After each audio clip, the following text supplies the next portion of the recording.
નવરસમય ભગવાનની મૂર્તિ છે. નવ રસની વાત, એક એક રસની વાત આપણે વિસ્તારથી સાંભળવી છે. તો પહેલો રસ છે શૃંગાર રસ. શૃંગાર રસ એટલે શું? અમુક પ્રકારના ભાવ ઉત્પન્ન થાય એને રસ કહેવાય. આ શૃંગાર રસના પણ 5 પ્રકાર છે. શૃંગાર રસની અંદર 5 પ્રકાર છે. પહેલો શબ્દ શૃંગાર આવે છે. શબ્દ શૃંગાર કોને કહેવાય? તો શૃંગાર એટલે આપણે સમજીએ શણગાર.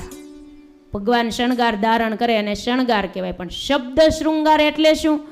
તો આપણે ભગવાનને એવા શબ્દથી બોલાવીએ એને શબ્દ શૃંગાર કહેવાય. દાખલા તરીકે ભગવાનને આપણે લાડકવાયા કહીએ, લાડકવાયા નામથી સંબોધન કરીએ.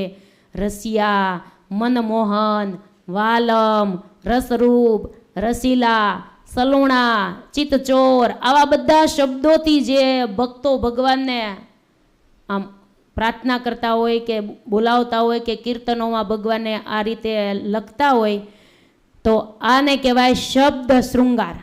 આપણે કીર્તનમાં ગાઈએ છીએ ને, જીવું છું રસીલા તારા મુખડાને જોતી, હૈડાનો હાર પ્યારા નથડીનો મોતી, જીવું છું રસીલા તારા મુખડાને જોતી.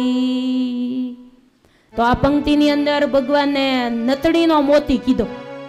નતડીનો મોતી જો પહેલાના સમયની અંદર નાકમાં પહેરવાની જે વાળી હોય ને, નતડી આવતી ને, પહેરી જશે ઘણાએ પહેલાના સમયમાં. હવે એ ગઈ, પણ નતડી એમનામ પહેરે ને એના કરતા નતડીની અંદર મોતી હોય ને એનો બહુ મહિમા હતો. એનો બહુ મહિમા, અને એ બહુ કિંમતી હોય. સાચા મોતી અંદર મુકાવતા, અને એને કહેવાય નથડીનો મોતી. નથડીનો શણગાર, એકલી નથડી ગોળ ગોળ હોય એના કરતાં એનો મોતી હોય ને એ એનો શણગાર છે. એમ જ બ્રહ્માનંદ સ્વામી કહે, મહારાજ મારો શણગાર તો તમે છો.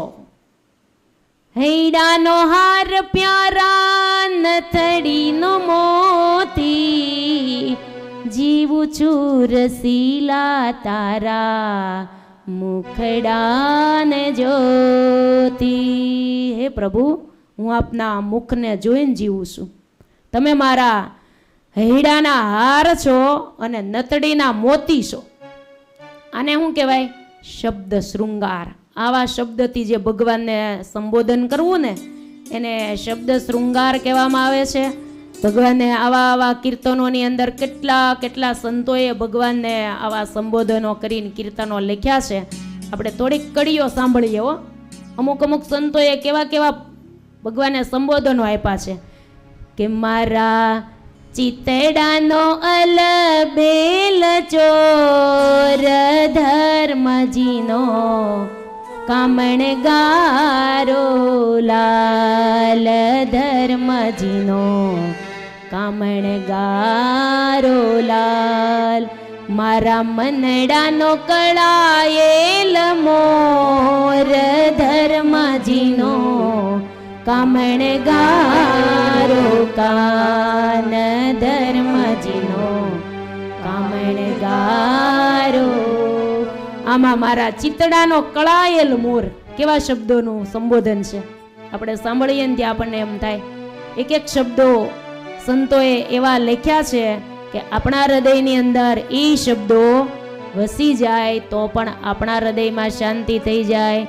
વળી એક કીર્તનની અંદર લખ્યું છે કે સાવરિયા કી શોભા બરની ન જાવે, છબીની રખતા મદન લજાઈ, સાવરિયા કી શોભા બરની ન જાય. ભગવાને સાવરિયા કીધા છે. ભગવાનના શ્યામ રંગ એટલે આ શબ્દથી ભગવાનનું સંબોધન કર્યું છે. વળી બ્રકુટી બુદરની ભાવ ભરેલી રે, બુદર, ભગવાને બુદર કીધા છે. એક સંબોધનો કેવા સંતોએ આપ્યા છે. આખા કીર્તનો આપણે નથી ગાવા, પણ આપણે ખાલી જોઈએ કે આવા આવા કીર્તનો આ સંતોએ આપણને આપ્યા છે. કીર્તનાવલીઓની અંદર નિષ્કુળા બ્રહ્માનંદ કાવ્ય અને પ્રેમાનંદ કાવ્ય અને આ બધા કાવ્યોની અંદર આ બધા કીર્તનોનો સંગ્રહ છે. નયણોથી ન્યારા મારા નાથજી મરજો, રસિયા રસીલી વાતો કૃપા કરી કેજો. નયણોથી ન્યારા મારા નાથજી મરજો.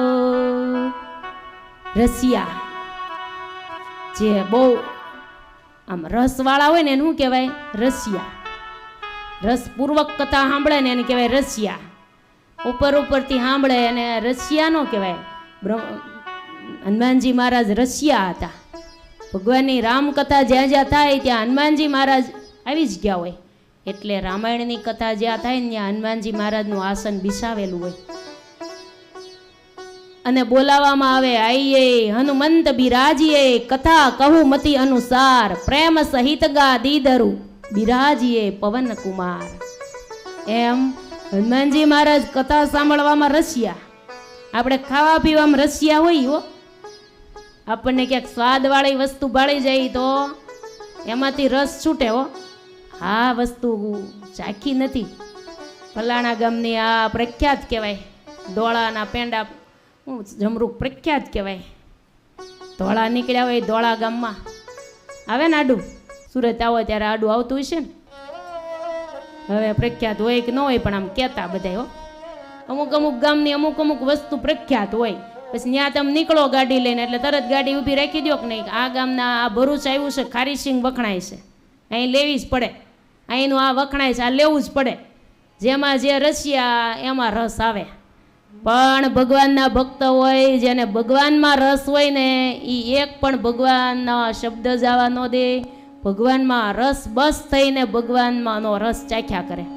એટલે કીધું, વાલા એ રસના ચાખણ હાર કે છાશ તે નવા પીવે રે લોલ. ભગવાનનો રસ એકવાર ચાખી લીધો એને પછી જગત સંબંધી રસ ચાખવો ગમે નહીં. છાશ તે નવા પીવે રે લોલ એટલે કે છાશ એટલે કઈ ઓલી છાશની વાત નથી. ભગવાનનો રસ અમૃત જેવો છે. એ મૂકીને પછી જગત સંબંધી વાતું કરવી ગમે નહીં. જગતમાં રસ પડે નહીં. એને કહેવાય વાલાએ રસના ચાખણ હાર. ભગવાનનો રસ ચાખી લીધો મીરાબાઈએ, પછી એને સંસારનો રસ ચાખવો ગમ્યો નહીં. જીવુબાઈએ ભગવાનનો રસ ચાખી લીધો એને પછી બીજો રસ ગમ્યો નહીં.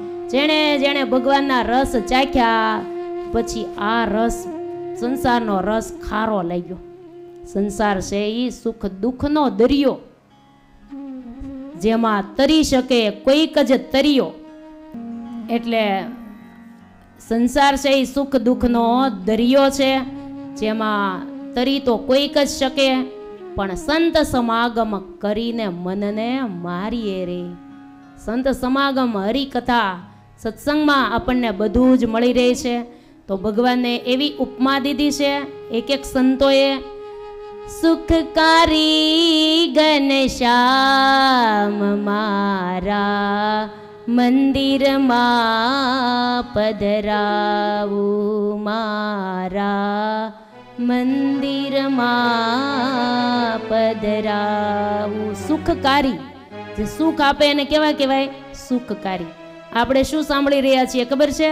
નવરસની કથામાં પહેલો શૃંગાર રસ ચાલે છે ને એમાં 5 પ્રકાર છે ને એનો પહેલો પ્રકાર શબ્દ શૃંગાર. એટલે એ શબ્દ કેવો ભગવાનને માટે સંતોએ વાપર્યો છે એ ખાલી આપણે સેમ્પલ જોઈએ છીએ હો. સુખકારી ઘનશ્યામ આવા સંબોધનો કરીને ભગવાનને કીર્તનોથી વંદન કરે. એક એક કીર્તનોની અંદર આ તો થોડાક કીર્તનની થોડી કડી લખીશો, બાકી તો બજારીમ તમે જોવો ને તો એક એક પદોની અંદર આવા શબ્દો આવે છે હો. ભગવાનના આવા કીર્તનો આપણે ગાવા. મહારાજ બહુ રાજી થાય.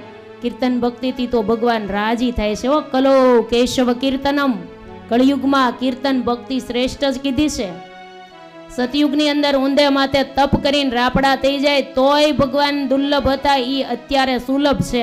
હાલતા ચાલતા ખાતા પીતા હરિ નામ સંકીર્તન, બસ કળિયુગની અંદર આ શરૂ રાખવામાં આવે ને તો કામ થઈ જાય. કલિયુગ કેવલ નામ આધારા, કળિયુગ નામને આધારે છે. કળિયુગમાં 99 દુર્ગુણો છે પણ એક સદગુણ બહુ સારો. કયો?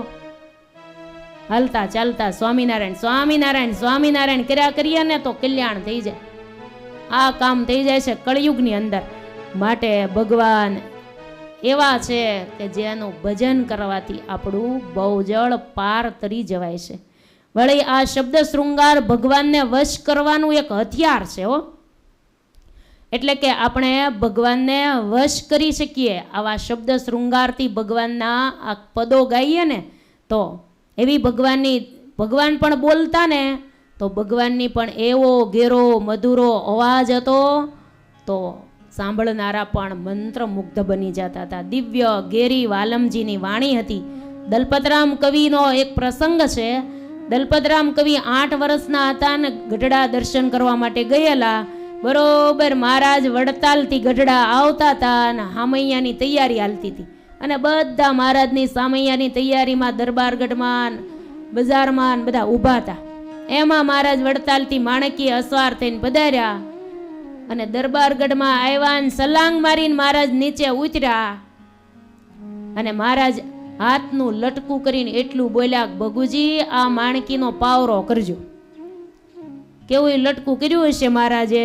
તો એ લટકું દલપતરામ કવિના હૃદયમાં ઉતરી ગયું. ભગવાનની મીઠી વાણી, ભગુજી પાવરો કરજો. ભગવાનની મીઠી વાણી એ યાદ રહી ગઈ. તો 8 વર્ષના હતા ત્યારે આવા દિવ્ય દર્શન થયા હતા. કહેવાય છે કે દલપતરામ કવિ 80 વર્ષની ઉંમરના થયા ને ત્યાં સુધી ભગવાનના આ લટકાનું ધ્યાન કર્યું હતું ને ભગવાનનો આ મીઠો મધુરો અવાજ એને ભૂલાણો નહોતો. લ્યો, એના જીવનકાળ દરમિયાન એણે આ શબ્દ સાંભળ્યો હતો. તો શબ્દમાં કેવી તાકાત હશે? ભગવાન બોલ્યા એ શબ્દ કેવો હશે? એ આપણે સાંભળ્યો નથી ને, એ એણે સાંભળ્યો તો એના હૃદયમાં કોતરાઈ ગયો. એના દીકરા નાનાલાલ કવિ થયા, દલપતરામ કવિના દીકરા. એણે એના ગ્રંથોમાં લખ્યું કે મારા પિતાજી 80 વર્ષના થયા ને ત્યાં સુધી આ લટકાનું ધ્યાન કરતા અને ભગવાનનો આ શબ્દને સંભાળ્યા જ કરતા હતા. અને ભગવાન અંતકાળે એને ધામમાં પણ એ જ રીતે એમ લટકું કરીને ધામમાં તેડી ગયા. હાલો ભગુજી પાવરો કરો, એવું ક્યાંક કેવું લટકું હશે ને એ જ લટકાથી ધ્યાન હતું ને એ જ રીતે ભગવાન ધામમાં તેડી ગયા. જેવું જેનું ચિંતવન એ રીતે ભગવાન તેડી જતા હોય છે ધામમાં. અમદાવાદમાં એક આત્મારામ ભગત થઈ ગયા ને, કાળુપુર મંદિરે એણે વર્ષો સુધી હાવણી લઈને વાળવાની સેવા કરી. હો, હાવણો ને હાવણી એને મૂક્યા નહીં, ઉંમર થઈ ગઈ તોય દરરોજ વાળી વાળીને મંદિર સાફ રાખ્યા જ કરે. એક દી ભગવાને દર્શન દીધા, અમે તમને આ દિવસે ધામમાં તેડવા આવશું, તૈયાર રહેજો. ભગત કે મહારાજ મને એવી ઈચ્છા છે કે મારી સેવા તમારા ધામ સુધી પૂગી ગઈ હોય ને તો મને હાવણી બતાવજો અંતકાળે. હો, ભગવાને એને હાવણી બતાવીને ધામમાં તેડી ગયા. હાલો ભગત, આમ હાવણી હાથમાં રાખી હતી. અમે તમારું સેવાનું પ્રતીક છે. જેને જે સેવા કરી હોય એ ભગવાન બતાવે છે અને આમ ધામમાં તેડી જાય છે. આવા ભગવાન પોતે આપણને દયા કરી અને સુખ આપે છે. આ શબ્દ શૃંગાર છે.